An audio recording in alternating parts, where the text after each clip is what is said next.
There will come a day, maybe in a quiet room, maybe in a storm, when you will finally realize that the person you were waiting for was you.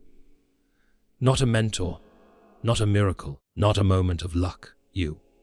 And the truth is simple: in 2025, your life will rise or fall by the courage you give yourself. You were entrusted with abilities no one else was given in the same form. Your potential is not a suggestion, it is a responsibility. You owe it to yourself to stop burying what was meant to grow. Every day you delay, a part of you quietly dims. Every day you try, even imperfectly, something in you awakens. Growth never begins with comfort, it begins with honesty. Ask yourself, what have I been pretending not to know? What habits have chained me to an old identity? What fears have I allowed to speak louder than my purpose? You owe it to yourself to stop negotiating with your excuses. The truth may sting, but it sets you free to build the life you're capable of. Discipline is not punishment, it is a form of love. Every time you show up when you don't feel like it, you say to your future self, I will not abandon you. The world honors those who honor their own commitment. Let 2025 be the year you build the habits that protect your potential instead of destroy it. You will not find your purpose by waiting, wishing, or dreaming. Purpose reveals itself when your feet start moving. Start the project. Make the call. Learn the skill. The path becomes visible only to the traveler who actually walks. You owe it to yourself to take imperfect steps toward the life you imagine. This year is not just another year. It is a line between who you've been and who you could become. If you keep living the same day, you will keep getting the same life. But if you dare to change, to grow, to rise, you change the entire trajectory of the next 10 years. Your future self is waiting, hoping you will choose courage. Not because the world demands it, not because others expect it, but because your soul has been whispering for years. You were made for more than this. So rise, try again, build again, believe again. You owe it to the child you once were. You owe it to the adult you are becoming. And most of all, you owe it to you. Self-responsibility is sacred because it is the one force no one can take from you.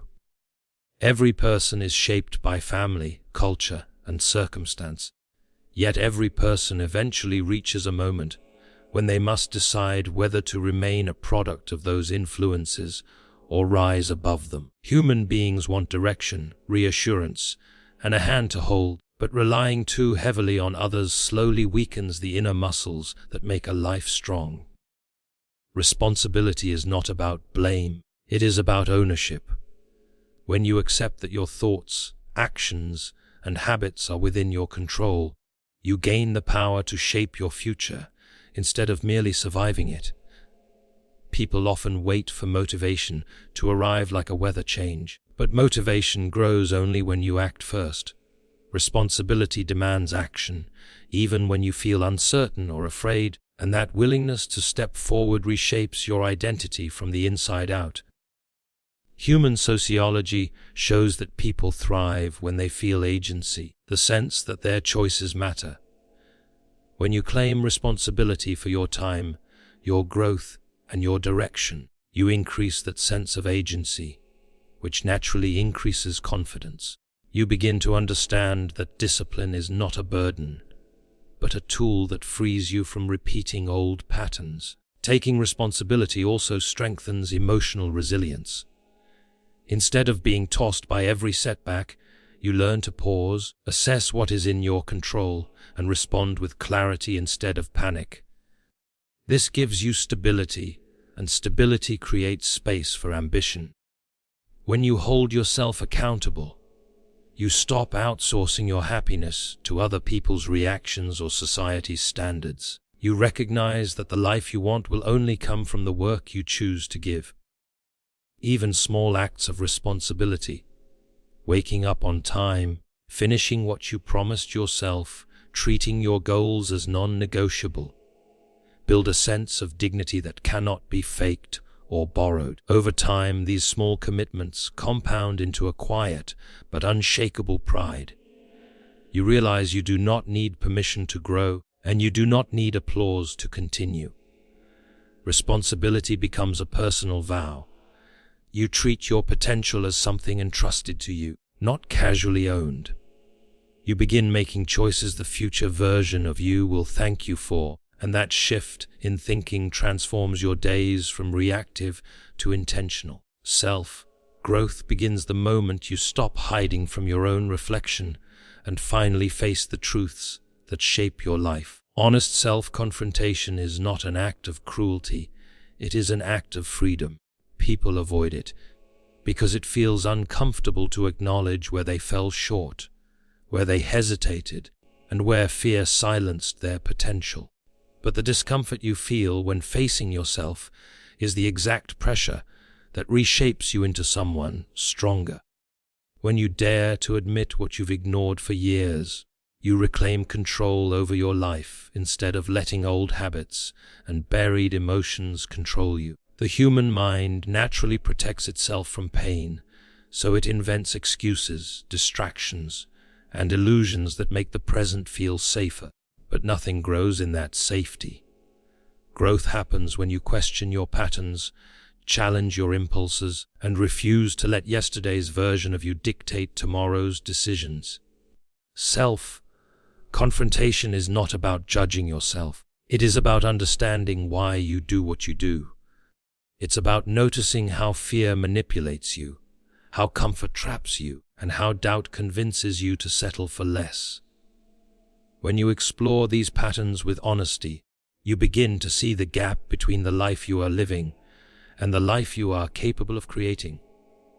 That gap is where transformation begins. It demands courage because it requires you to stop blaming circumstances and start taking responsibility. It demands patience because real change is not instant. It is a slow unfolding of intentional choices. It demands compassion because you cannot rise if you constantly punish yourself for past mistakes.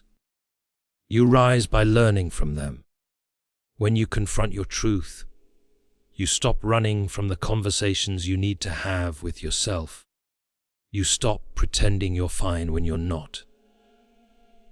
You stop acting like you're powerless when you're not. You stop carrying the weight of regret because you finally choose to release what no longer serves you. This honesty expands your self-awareness, sharpens your decision-making, and strengthens your emotional endurance.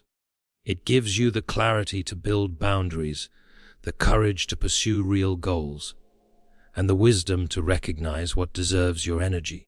The moment you choose honest self-confrontation, you stop living by default and start living by design, shaping your life from a place of intention, truth, and inner strength.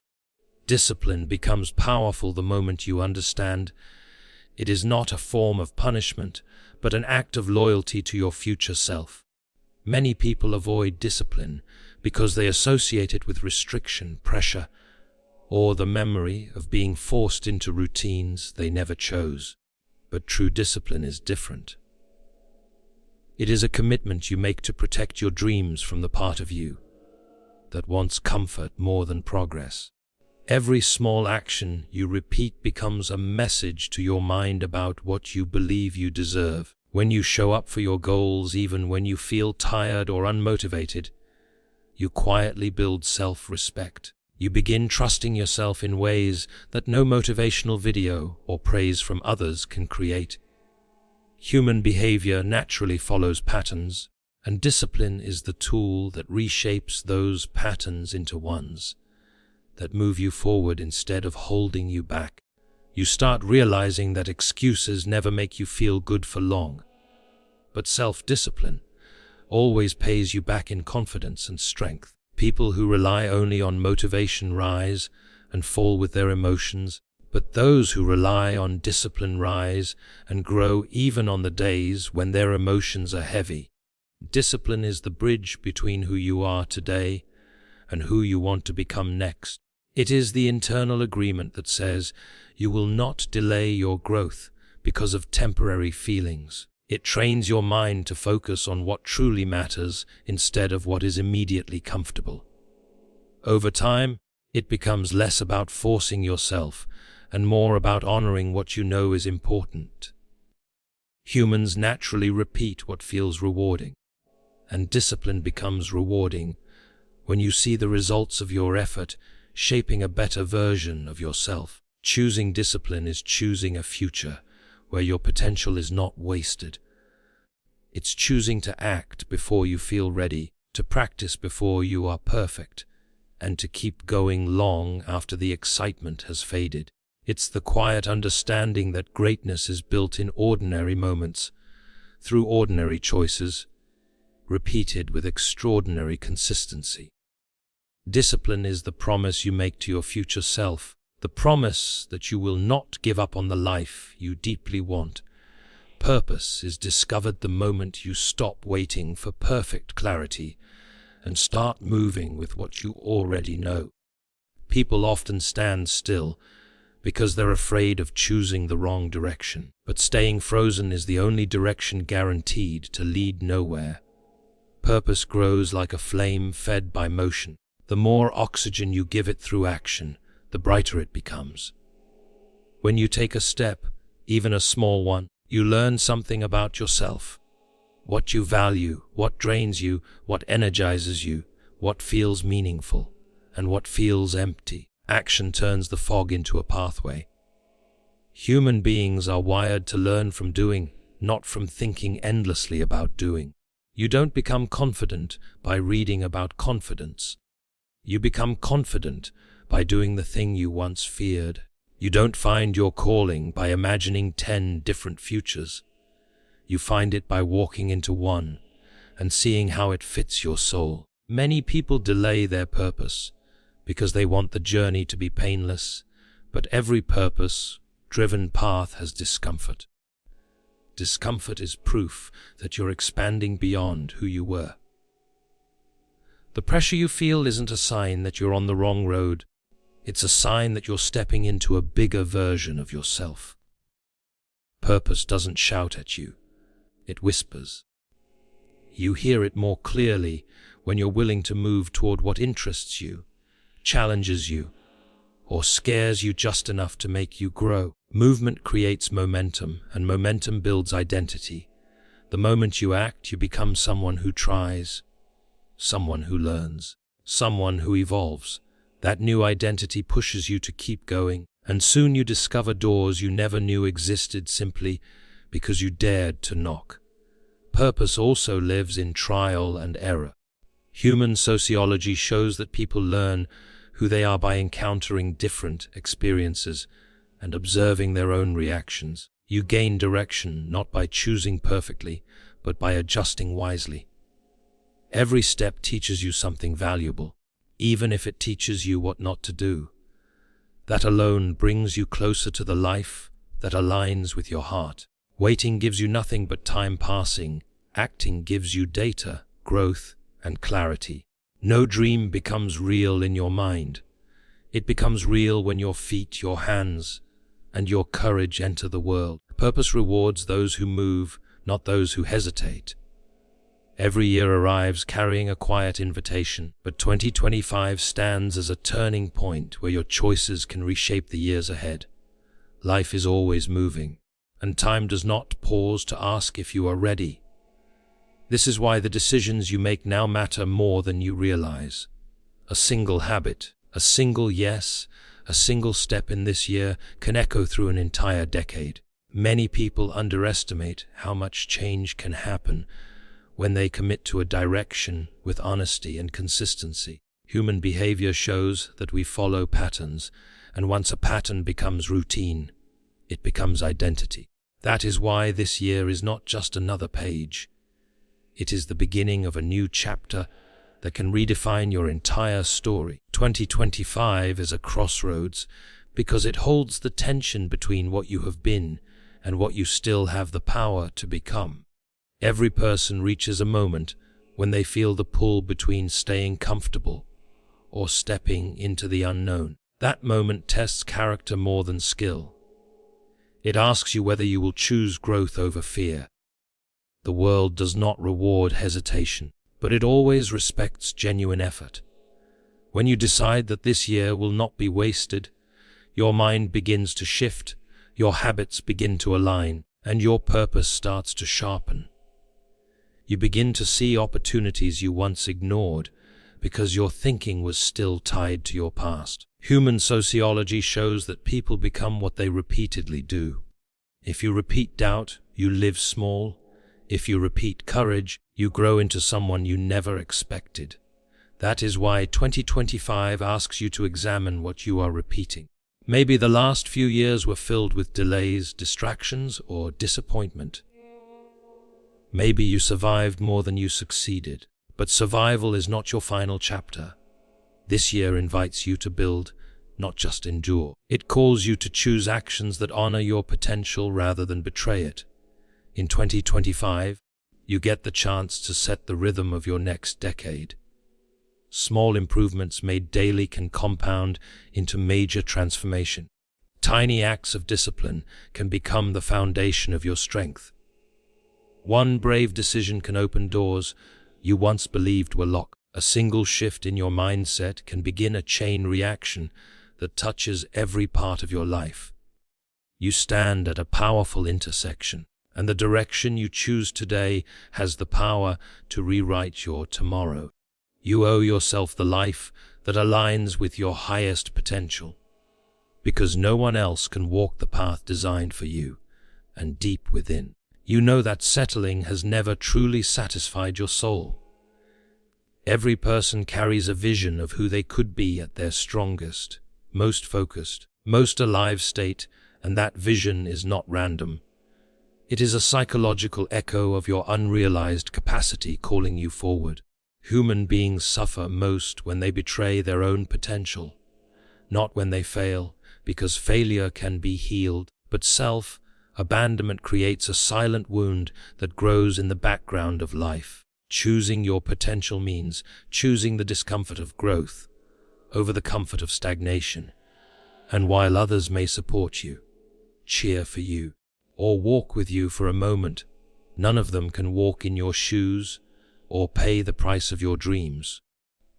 You owe it to yourself to stop dimming your own light just to fit into environments that have not grown with you, because your potential will always stretch beyond the limits placed by those who fear change. You owe it to yourself to stop living by the expectations of people who will never experience the consequences of your choices, because you are the one who wakes up to your own reflection, your own victories, your own regrets. You owe it to yourself to rewrite the story you keep repeating in your head, especially the one that tells you to be realistic, to play small, to accept less than what you know you deserve. Your potential does not demand perfection, it demands effort, courage, and the willingness to rise every time comfort whispers its sweet excuses. Every step you take toward your higher self strengthens your identity, because humans build confidence through action, not through wishing. When you choose your potential, you stop negotiating with your excuses. You stop borrowing time from your future, and you stop allowing fear to vote on the direction of your life. You owe it to yourself to embrace the version of you that scares you, because that version holds the key to everything you have been craving: peace, purpose, strength, respect, and self-trust. And even though the world may not fully understand the fire inside you, you are responsible for feeding it, protecting it, and following it wherever it leads. Because at the end of every day, your potential is not just a gift, it is a responsibility you carry alone.